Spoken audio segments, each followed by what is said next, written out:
Good afternoon, everybody, and welcome to the very first edition of Maxx Payne's Wrestle Rock. And what we're here to do is talk about our favorite albums in the history of our lives and the impact those albums had on us. And I'm here with the master of art, the artist extraordinaire, and one of my best friends, Steve Keele. And we're here to talk about, like I said, the great albums that influenced our life. So I hope you enjoy what we're going to talk about. And let's not even waste a second. Let's just get right into it, Steve. I'm going to let you sort of begin this because one day we started talking, and we started talking about our top 10 favorite artists of all times. Right, yeah. And we realized very quickly that 10 for both of us is probably a difficult thing to do. I think I said, what are your top 10 albums? Yeah, right. You know, and knowing that, you know, your top 10 albums, those are like your favorite bands, too. Right. And the ones that had the biggest impact in your life. Yeah, because there's still a lot of great music even today I'm discovering that that may have a big impact in my life that didn't when I was growing up. But yeah. So we started off with top 10 albums, and you started off with whatever your number one was. You were kind of for me, there's really no doubt. Number one is, even though I love Alice Cooper and David Bowie, the impact of Kiss in my life is absolutely, there's no question. Kiss absolutely changed my life, and we'll talk more about that, especially when we get into the Wrestle side of it. And there's a great story that can transition us into, you know, some of the questions you have about wrestling. Yeah, we call it Wrestle Rock because we're going to talk a little bit about rock, a little bit about wrestling, and I've got some questions for you about wrestling, and we'll get into that. Yeah. So Kiss, for me, my number one album was Kiss. Kiss One. Kiss One. Kiss. The very first Kiss album. Right, and I actually am going to do a whole segment about that. It's coming in the future. I'm trying to wait until I can get to the actual location where I discovered Kiss, which is in Fortuna, California, where my brothers lived and my nephew lived, who was, believe it or not, 5 years older than me. We'll talk about that down the road. But I discovered Kiss in a drugstore in Fortuna, California, in one of those old 8-track cabinets that you had to stick your hand through to pull the tape out so you could look at it, but you couldn't get it out of the cabinet. It was an analog anti-theft machine. That was like the monkey in the cage. Right, exactly. You can't get it out, and all you just, you spend you realize a monkey would take you. He would be going. Well, that's how they catch monkeys, right? They put a nut in there, and the monkey on the nut can't get it out, and he won't let go. And he won't let go. You get his hand out, and then just come and capture the monkey. And that's exactly what I did. I wouldn't let go of this Kiss album. When I pulled that out and saw those four faces for the first time, it changed my life. And I didn't let go of it until the lady came and unlocked the cabinet, and we bought it, and we went and listened to it. So, how about you? My number one album was Boston's first album, Boston. And this is the craziest story because I was on a mission for my church in England. And somebody was in the car with a tape deck, and they were playing this music, More Than a Feeling. I'm going, what are you what is it? Because I listened to music growing up. And I'm going, what is this band? Oh, this is Boston. They're pretty big. And I'm going, you got to be kidding me. And I immediately went and bought the cassette tape, and I listened to it all the time. It was, I just thought it was the greatest rock and roll. It just blew my mind. Boston would definitely be in my top, I'd say top 20 for sure. Well, I think we do overlap quite in a lot of areas, and I think Boston's one of those. What's funny about my Boston story is in Provo, Utah, they had a record store. Records? so they would, whenever those vinyl, those brown vinyl, spin and it's got a needle. Yeah, those put a needle. Right. So it was a great store. It was like the premier record store in Utah County. Mm-hmm. And it's when there were actually record stores that you would go to, because then the only way you could find out about new music was either a magazine or going to the record store. Sure. So it was such a part of our cultural life at the time. And we've talked about this, that when bands released albums, it was just an incredible event because, you know, you read about it, you heard about it, you'd hear it on the radio, and then you'd go to the record store and go, oh my gosh, I can't wait. Well, I hadn't even heard of Boston ever.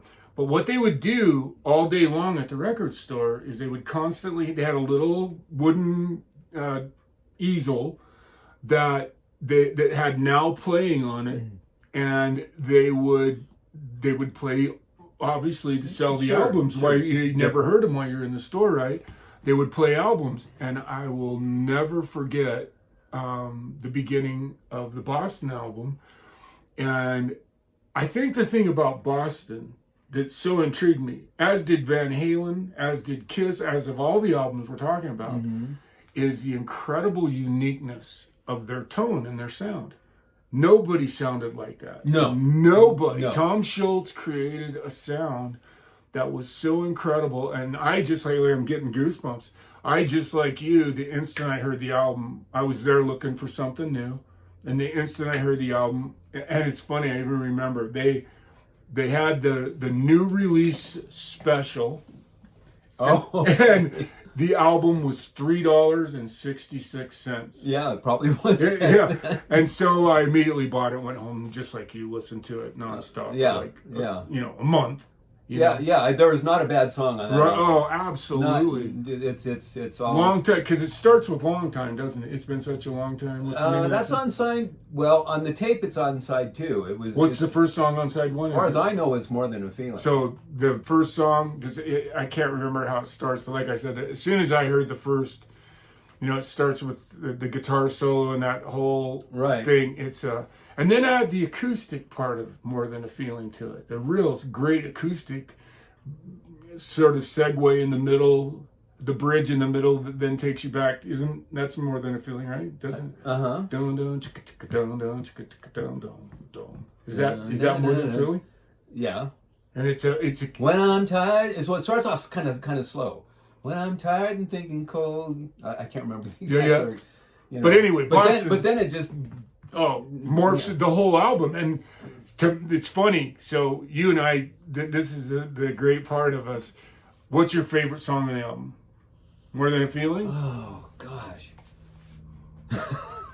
You're gonna be shocked. I love Smoking. It's funny. That's my favorite song. I did that organ and the and it's heavy. Oh, it's so it's good. Such a heavy metal song. Yeah. I'm getting goosebumps. It just. I mean, it's hard. It's hard for me to say what's my favorite song, but I That's funny you would say Smoking. I didn't expect that. I thought it was going to be More Than a Feeling.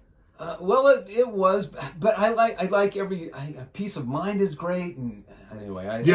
But the irony is that Smoking, that's such a. I wouldn't have expected that. That's what's so funny about it. Oh, what a great song. So one of the things that we talked about this era of music, and I mentioned it briefly, but how amazing it was that today music is so massive and so accessible. You just go online, type in whatever you want to, you find it like that.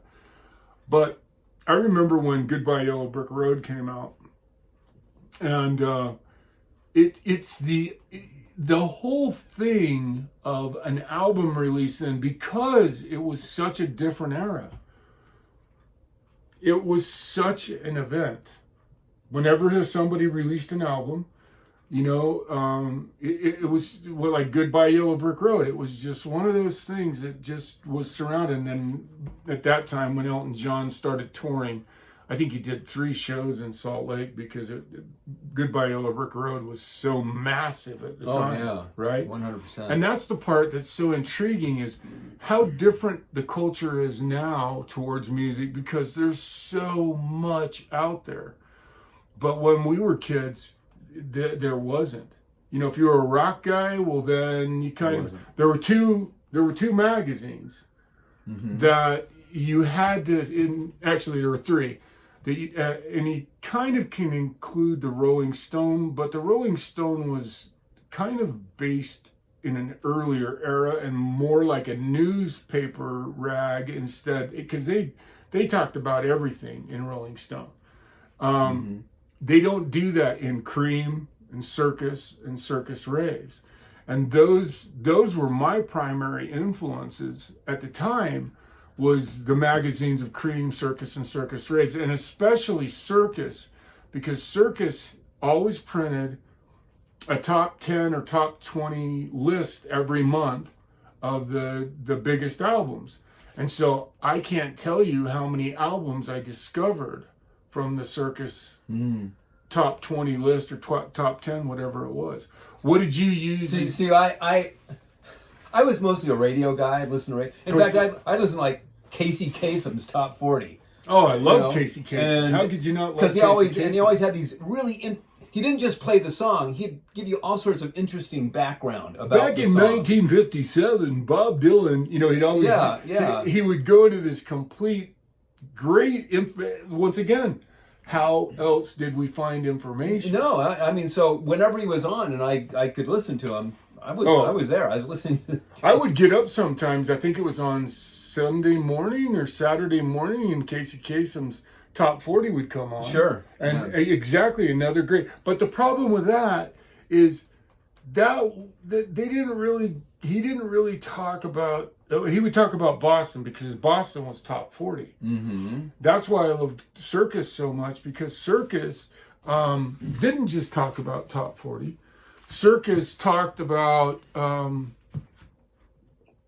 bands that weren't in the top 40. For example, Led Zeppelin, the only song they ever had in the top 40 was Stairway to Heaven. Right. And I don't even know if it made it to the top 40. And it was never I don't think they ever released it as a single. Well, how do you release it as a single? Well, and the irony of right, long. Yeah, it was like, and was the problem with Bohemian Rhapsody. Exactly. And, except Queen said, no, if you're going to release the song as a single, you're not chopping it up. That's right. It's not a 3-minute song.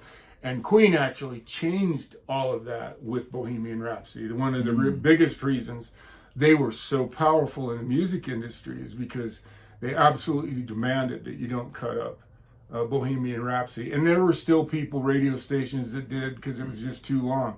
But very quickly that ended because it became such a massive anthem over that time period. Yep. So your primary source then of knowledge and discovery was the radio, not magazines. Did you read Circus or Cream or any of those ever?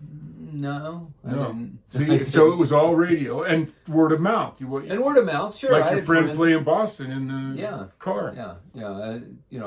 Or if I liked something and I wanted to get an album, well, then I get some deep cuts and I get to see what, like my number 2 album that I love is Doobie Brothers, What Were Once Vices Are Now Habits.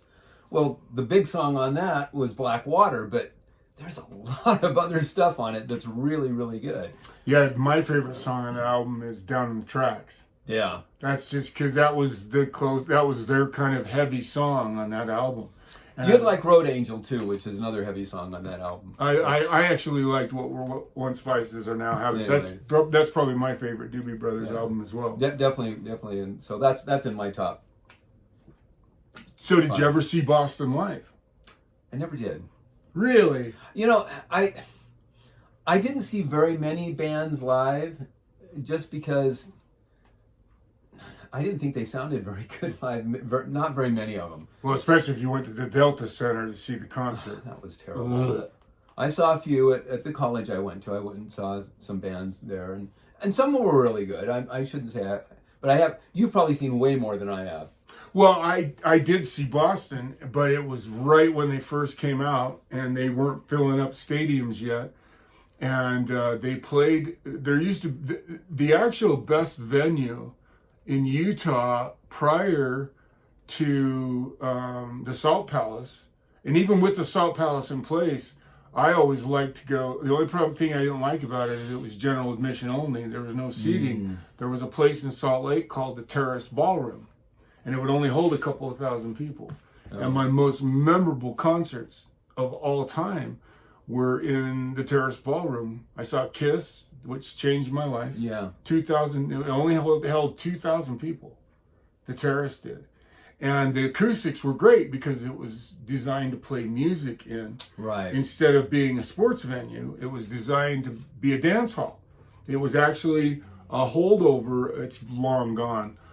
It was, had wooden floors, and had a stage, and, so the band could play and you could dance in it. So it was completely designed to be very acoustic friendly for music.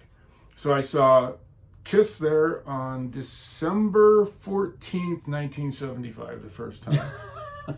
You can remember. I guess I'm aging the reason is I'll tell you that story later, because there's actually an interesting wrestling crossover to that. Oh, okay. And then I saw Boston, but my favorite concert of the Terrace Ballroom, without a doubt, was Kansas.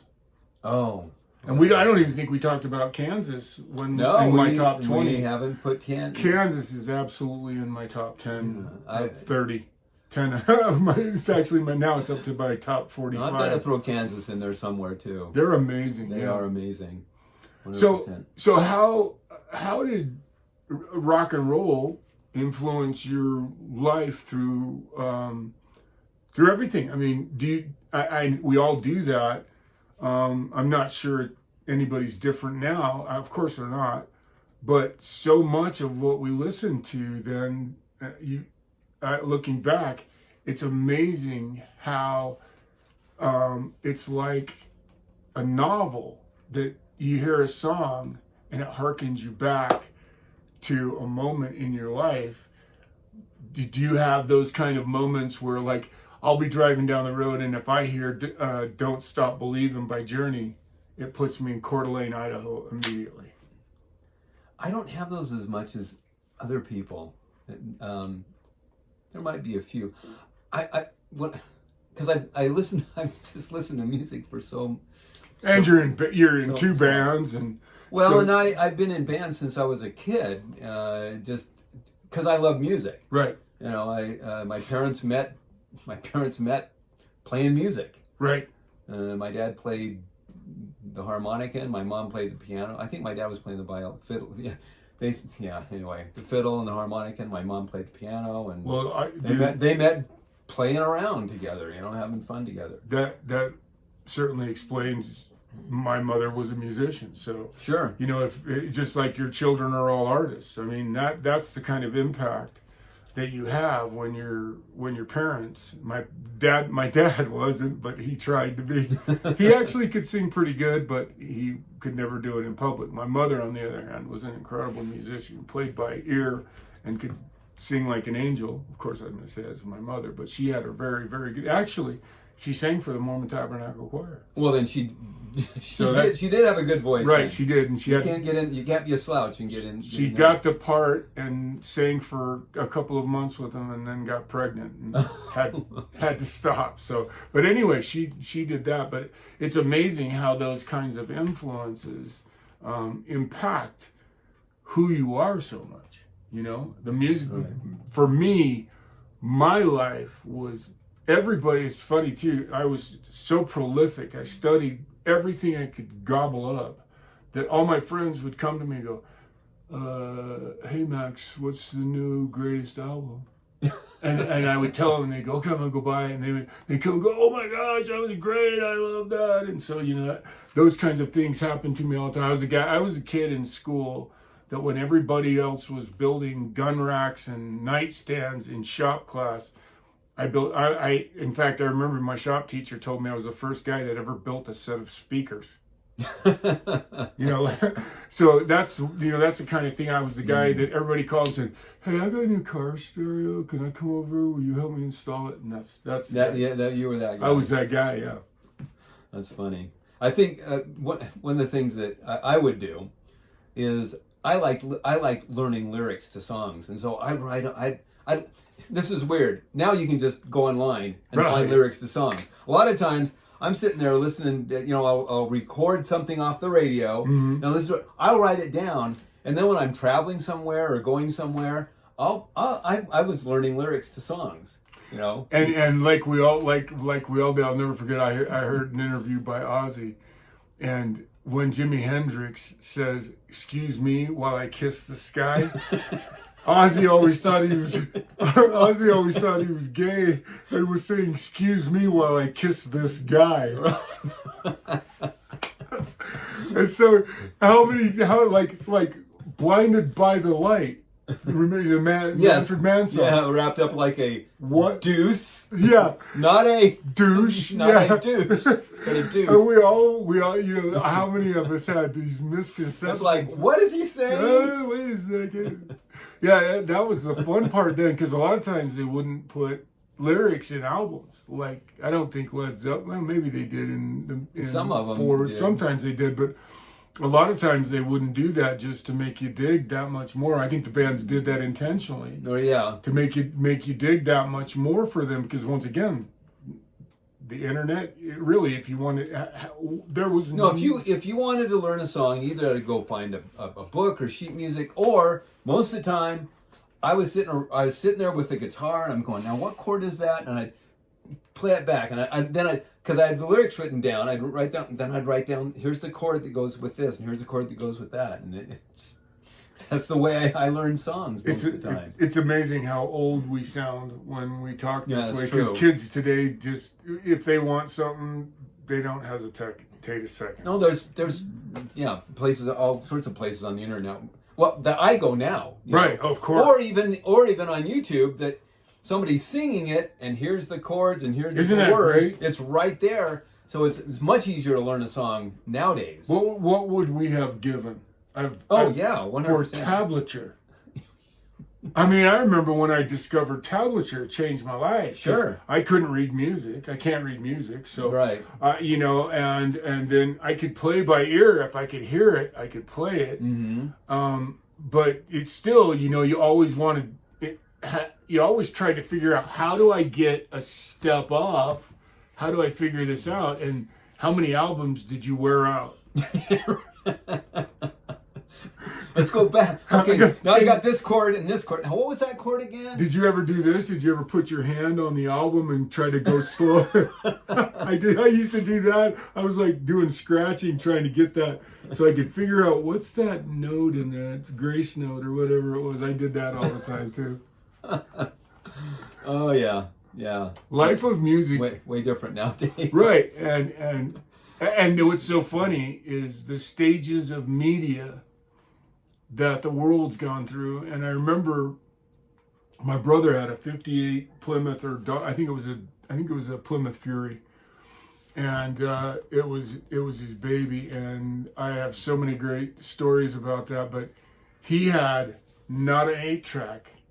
The first media. Do you remember what it was?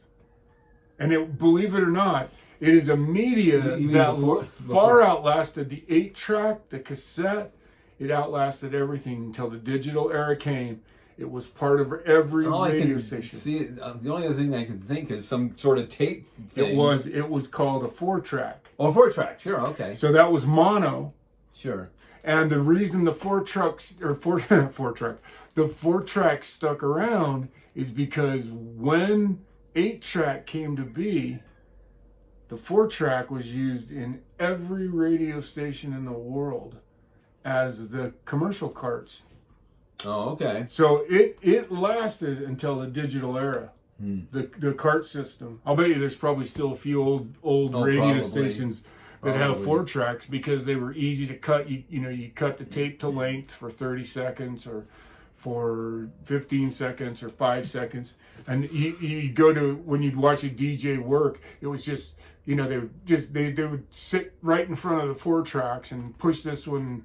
They'd change the tapes and go. So from 4-track to 8-track, well, of course, the first thing was vinyl, but you couldn't carry vinyl in your car. That's right? true. So the true first media was vinyl. Yeah, the records from Cowboys. From 78. The first, and back to Edison was all a diamond stylus that actually was an analog stylus, that the music was carved into the record. Right. Then you went to 4-track, then you went to 8-track, then you went to cassette, then you went to the big moment. CDs. CDs. I remember. I think everybody's first CD was Dark Side of the Moon, because I think that was one of the first ones they did. And no, very few people know this. I studied this in school because it was a project I did. But the CD, the first rendition, they hadn't figured out how to semiconduct the laser. So the first CDs that came out had a neon helium glass tube in them that created the laser. And the problem was it had a big sticker on the front of it. You couldn't just put it on repeat. You had to change the CD because it would get so hot from the neon helium laser. So that's how it read? It read the CD with this laser. Yeah, that was made inside of a vacuum tube filled with neon helium. And so it got the CD so hot, it said, do not play the CD more than one time through. You had to wait 45 minutes before you played the CD again. That luckily they semiconducted it very quickly. Glad they got that fixed. Yeah, they got that fixed rather quickly. But the first rendition of CD players was these incredibly, and it was like as big as a old console stereo system that you had in your house. It was literally like 400 pounds, and it was massive. Well, record players and entertainment centers used to be furniture. Yeah, I mean my consoles. Dad, yeah, I mean my dad had this huge. It looked like it was like 6 feet long. There were speakers on it, and then there was a record player in there, a radio, and sometimes, and then when I think he might even had a tape-to-tape player in there too. Wow. He may even have had like half-inch tape or something because he could play his record and actually record it on a tape. Well, crazy. And reel to reel obviously was in there too, but once again, you didn't. You couldn't have a reel to reel in your car because they're huge. Yeah, they're just crazy. In the 8-track era, who ever thought it was a good idea to create a tape that? It's so funny. Like, I love Cheap Trick, and one of my favorite albums is my favorite album is In Color, which is their second album, because it has just their most amazing first hits on it. And it's funny, I remember so many of the songs that I love. Like, I'll be listening to one of my favorite songs on In Color is Clock Strikes 10.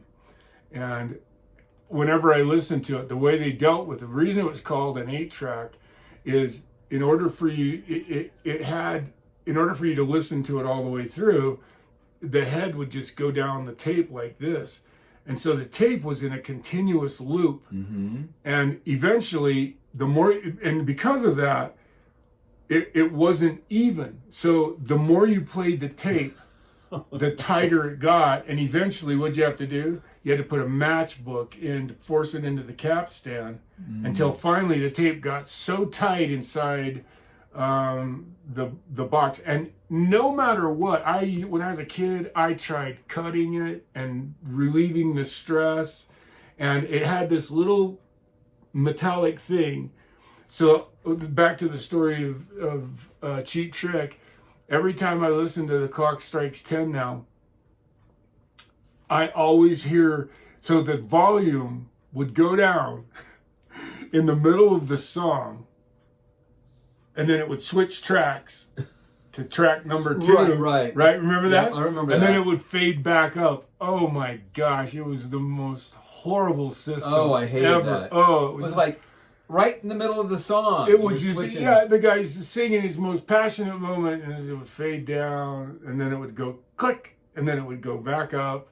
And so that's how I would edit it. I'd pull that little metal tape off, because that's what it sensed to change the channel. Oh, okay. So I would take that when the tapes got so tight, because I'd listened to them so much, I would pull that little metal thing off, and then I would go in and try to pull off 4 or 5 reels from the inside, hoping that would loosen the tape and it would continue to work. It never worked.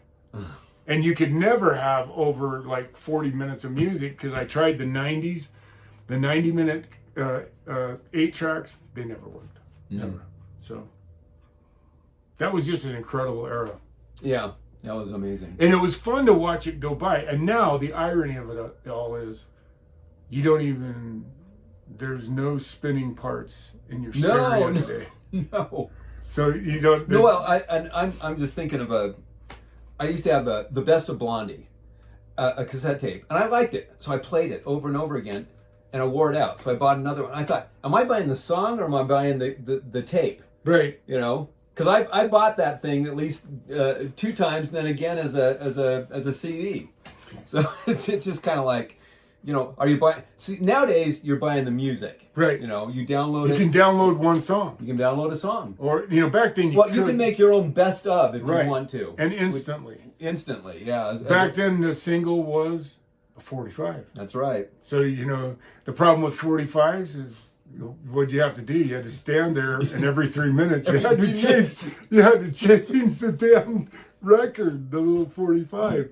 It was such a miserable moment. It was in life. You try to stack them, but that doesn't always work. Yeah, and then of course you could stack. You could stack 4 or 5 records, 4 or 5 on them, and the spindle, yeah. right? Oh, it was a really. Oh yeah, and they had the little spindle conversion for the LPs, the thing that you put down over the post. That's right. So yeah. And they never worked.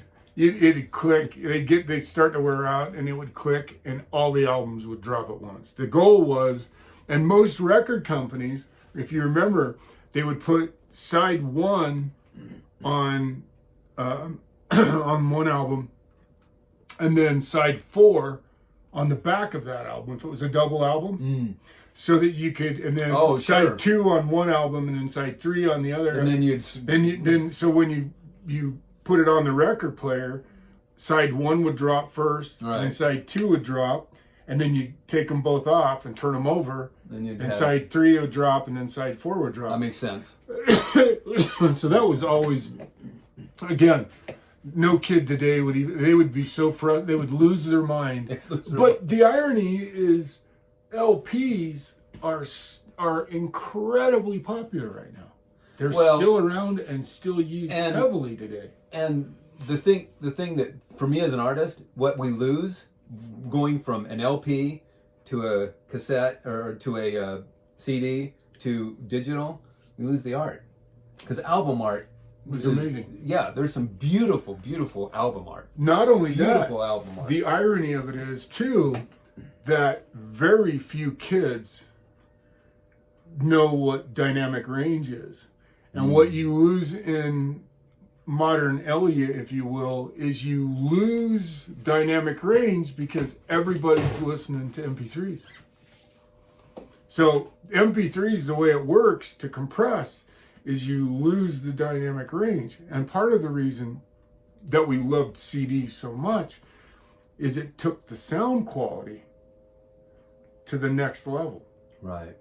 It sounded so amazing. Well, you didn't have a little crispy, all those little right. The records, or even the tapes. Which now is romantic. Even the tapes, as the tapes got worn down, you get the noise.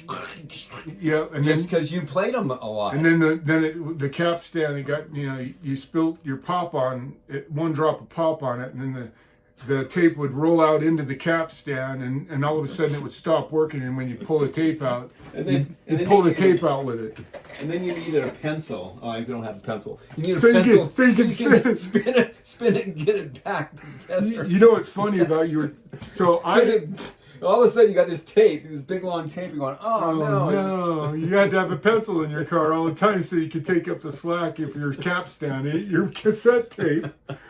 You know, it's funny when you were talking about buying tapes again. I figured out a way to beat that. Oh, what's that? So when I would never buy a cassette. I would go to the store and buy the really good metal tapes or ferrochrome oxide tapes. Oh, okay. And when I would buy an album, like when I bought Back in Black, when I opened the album, I would record it onto a cassette. Sure. Then I put the album away and never play the album. Now, did you use Memorex? Because is it live or is it Memorex? You know what's so funny about that is I when you say that, right, I just think of that. Remember that commercial? The commercial. Yeah. And the opera singer singing and bursting the glass. And remember all that? Yeah. And then what was it? Who was it? BSF with the guy. It was Maxell. he was sitting in He a was sitting chair in the with chair right with the hair blowing back. Everything's blowing Right? back. That's right. I mean, how many times? I mean, that's the kind of imagery that Sure. we grew up. Yeah. Nobody does that now. No, they don't. That, once again, the art of the music industry. Exactly. At the time. I mean, I couldn't wait to see the new Kiss album or the new Alice Cooper album because, like, Alice Well, Cooper. because the art was, so, if nothing, I mean, think about Pink talking Floyd. about buying a book by its cover. You know, Right. you can look at the album art and you're going, I just know something great is going to be on this album. All right, like when Pink Floyd Dark Side of the Moon came out. I don't know if did you ever own that album? The album itself? Did I own the? I think I borrowed it. If I didn't own it, I mean I own it now. Right, of course. Well, but the original came with a poster of the pyramids, and it was green. Uh-huh. Why they chose the pyramids, but I had that. Everybody out there that's watching this that had the Pink Floyd album had their poster on their wall. Well, of course. You know, I mean, first thing you did was stick the poster up. But I remember Alice Cooper was so great at this. Is $1 Billion Babies, which is my favorite Alice Cooper album. Mm-hmm. $1 Billion Babies came with playing cards that were perforated, and so you could carry around. It was little pictures of the band. Okay. So I carried them around in my wallet. Oh, there you go. I punched them all out, and then the next album, Muscle of Love, came in a cardboard box and had, if it wasn't Muscle of Love, it was School's Out. But the inside jacket for the album, you know, that was just usually paper stuff. Yeah. Alice Cooper had used panties. Women's panties for the record protector at the time. So it was that kind of art. Yeah. You couldn't wait to see what the album was going to. Elton John, Goodbye Yellow Brick Road. Oh yeah.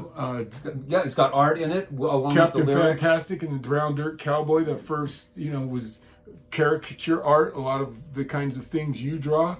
And that and Don't Shoot Me, I'm Only the the Piano Piano Player. Player. That had another one where you could open it up and there was visuals and I was laughing lyrics. about ZZ Top, which is another band I didn't put in my top list. They are definitely up there high. I remember very distinctly. Remember the record clubs? Oh yeah. Like so I got ZZ. Yeah, for $5.99 You get 11 albums. 11 albums. Then every month you can buy another album for $11.99. Yeah. Whatever. Yeah, all we ask that you do is that over the course of the next 2 years, you buy 11 more albums Something at like club that, yeah. prices, right? Right. So I figured out that my dad had an account, my mother had an account, my brothers had an account, and one day, they were sending bills, and my dad goes, "What is this?" And I'm like, "Oh, I don't know." One day the phone rings, and he says, "Can I talk to Eric Peterson?" And he said, "You're talking to him." So the person on the other end, "Yeah, well, we're calling from RCA Record Club, and we're confused why you're not paying your bill." And he said, "Paying my bill for what?" And he said, "For the record club, you agreed to do the thing, right, over the next 2 years, right?" And then my dad said, the light bulb went off in his head, right? And he said, "I think my son did this and didn't tell his parents." And needless to say, they hung up embarrassed, and that whole era ended quickly too. But I can't tell you, the reason I'm telling you that story is I read in Circus about this band named ZZ Top, and the album that was huge at the time was Tres Hombres. Okay. And when you got Tres Hombres, it was green, and it had the three of them in individual photos on the front. But what I remember, it actually made my tummy growl right now. When you opened the cover, the inside cover was a massive Mexican meal. And so you'd open it up and it was like a chimichanga and a burrito and beans and rice and a beer and tortillas that had a bite out of them. So it's that kind of imagery that I remember about that time. That's fun. Super fun. That's great. I noticed you got the greatest Yes album. Oh yeah, sitting there. My cousin my cousin said, "Hey, you know what? I'm going to give you this really cool album." And of course, I love Roger Dean, who's done all the Yes. To me, that was the only great stuff. thing about Tales from the Topographic Ocean was the cover art was amazing. There's some great art. So and probably the greatest, in my opinion, the true only real radio track that Yes ever wrote. Right, Roundabout. Yeah. What a great album. Yeah, definitely. Anything else that you want to say in this first episode? So here's what we're going to do. There's so many other things we could say, but let's save a few. And next week we're going to do something a little different. John Stars is going to come on board next week because I grew up. I did love U2, but I didn't buy all of their records. I started with I Will Follow. Okay. And that was my first introduction to U2, and I loved that song. Well, I had the good fortune a few days ago to go to the Sphere in Las Vegas and see them. And I don't even want to start without John here because it was really almost again. It wasn't just music; it was a visual experience. It was beyond. It was the whole everything. It was the whole thing. And I, like you and I talked about briefly when we were talking about, then I was telling you about the show. It has, I guarantee you, the Sphere has ushered in a brand new era of how we present music publicly, because what U2 did is demanded that if we're going to be the guys that open the Sphere, if we're going to be the guys that have the first residency in it, then you have to listen to our advice. And they did. That's part of the reason they chose U2. And one of the things that Bono said that is so amazing is that we all know this. It's like we were talking about the Delta Center. Nothing was built. Bands were forced to play rock and roll inside of a building that was meant to be loud by the crowd. So there's no reverberation stopping. There's no acoustic design to a sports arena, other than for when you know, the whole adage of raise the roof. When crowds start screaming and chanting, that reverberation just fills the hall, and it just, to inspire the team. Right. That sucks for rock and roll. It sucks for rock and roll. And the Delta Center, they tore in Utah. They tore down. It wasn't great, but it was certainly, because it was round, it was certainly better than the Delta Center. They tore down the Salt Palace, and the Salt Palace was actually a very good venue, but they tore it down. And when they built the Delta Center, you said it, I said it, I went to one concert there, and I said, I'm never going back. Right. And that's what the Sphere is so amazing about, is every part of the design of the Sphere is designed to be acoustically and visually perfect for the viewer. And it's so amazing what they can do with it. Even the stage is a television. Okay, don't say too much, because you're going to... Right. So anyway. There's the tease for the next... Thank you. Next program. So let me transition into wrestling, because you have some questions for me. Let me transition into wrestling by telling you just a tidbit of why Kiss had such an impact on me. When I saw them on December 14th, 1975, I started to have a dream. Uh-huh. And the dream was I'd be standing on stage with Kiss. And I looked over at Ace, and he took his guitar off and handed it to me. And I would take the guitar, and you know how a guitar is when it's hot and the volume's up, and you take it and you hear the strings when you grab the neck, right? Yeah. So if you haven't muted it or turned the volume down, right? Exactly. So he didn't turn the volume down and handed me his guitar and put it over my head. And I took it, and I would look out at the audience, and it was like a nightmare, because everybody's going, okay, go play. And I would wake up sweating because I couldn't play the guitar. Right. I hadn't learned how to play the guitar yet. And so I had this reoccurring dream, and I had it until December 18th, 1992, when I played the guitar in front of a crowd of wrestling fans in Bremen, Germany. I played for the first time in front of a crowd, and it was amazing. Yeah. And after that day, the dream went away because I played in front of a crowd. Because you got to do it. I got to do it. You got to do It took from 1975 to 1992 for the dream to finally leave my life. So you had some wrestling questions. Let's save those. I think this is long. Okay, pretty fair enough. I think we've. I got a bit of wrestling. But I what the idea was. There's all these different wrestling moves, and just as a tease, and I know there's certain moves that you do, and it's just different than regular fighting or whatever, and you do it for a reason, right? And and you do it and for entertainment more than you're trying to hurt somebody, and so. The questions I had for Max were, and I think we'll do one of these or two of these every time we get together, is, well, what's this particular move called? I'd come up and say, when you do a particular move, what do we call it? How do you do it so you don't hurt somebody? And just some information about it, something interesting about it. And I think we can do that. We spent so much time on rock and roll. No, but let me just say this. This is a great tease for this. Sure. It's a really great segue for us to end with. Here's the thing that doesn't get talked about in wrestling.